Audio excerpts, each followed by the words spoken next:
Tell us a little about the project you're working on right here. Yeah, what you're seeing is a mini editing studio right here, and basically just in the middle of getting into the sequences, because I line up a lot of the bits and pieces. I have several different ways of editing together the material. Then the whole idea is to say director as DJ. So what I really focus on is collage, but it still has to tell a story. Then a lot of the material is edited, sequenced, bounced through these video mixing boards, and I've composed a soundtrack for each scene. So I'm changing it around, editing it live, and changing the whole film.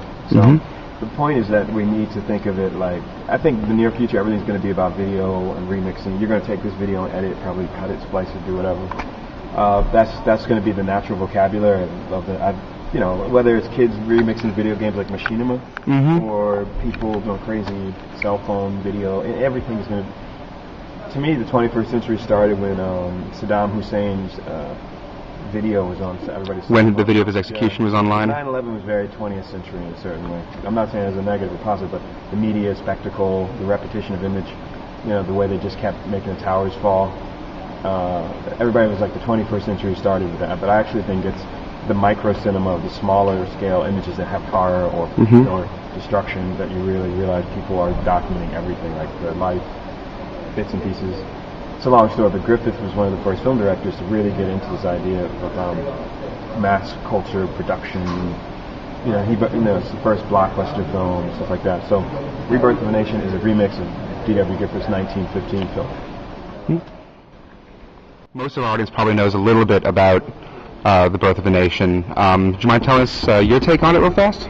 Yeah, I mean, America's always had a pathological reflection site with race. When I say reflection site, it's like you have a website that has one original, then you have the mirror site, you know, reflective. So it's like a strange mirror, like a funhouse mirror, you know. Everything from, of course, the minstrel show, which is the early origins of pop culture, kind of hip-hop, all sorts of stuff comes out of pathology of race. You got in Asian, Latino, white, because there's different kinds of quote-unquote white. All that stuff is really about a culture made of fragments of other cultures, which is sampling. Really, America is a sampling machine. Griffith posits a different kind of America. His thing was that America started out as a Ku Klux Klan propaganda machine.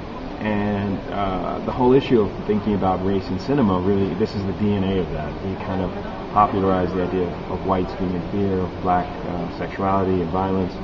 The film is corruption. It shows it's the first film to show a corrupt election of Bush. We can remix Bush and Condi Rice in there. You know, and so the whole issue of saying that this is patriotic and saying that you know, you're fighting a good fight. One man's freedom fighters, another man's terrorist, as we've seen in this era of Al Qaeda and Bush and Bin Laden. You know, they're just kind of holding each other up. You know. Anyway, the film has resonances with current culture because I really think we're in the era of conflicting fictions, and we always have been, but never more than this media landscape we live in now. So it pulls apart some of the issues that I think go back to the origins of how film and propaganda really changed people's minds, because this film was it was used to set the tone for race and politics and a lot of stuff. It was the first film to play at the White House. You know, lots of really weird resonances. Kind of like a documentary, Triumph of the Will. Yeah, in fact, you know, Leni Riefenstahl always says she was heavily influenced by Griffith on certain levels. So propaganda, media, you know, war in Iraq, where were those weapons of mass destruction, as we can see, you know, propaganda still works fine. I mean, people, just they need to, I use this film as a kind of a little bellwether kind of thing to just say, you know, we got to think about how people can update and also deconstruct some of the frames of reference we have in our culture right now.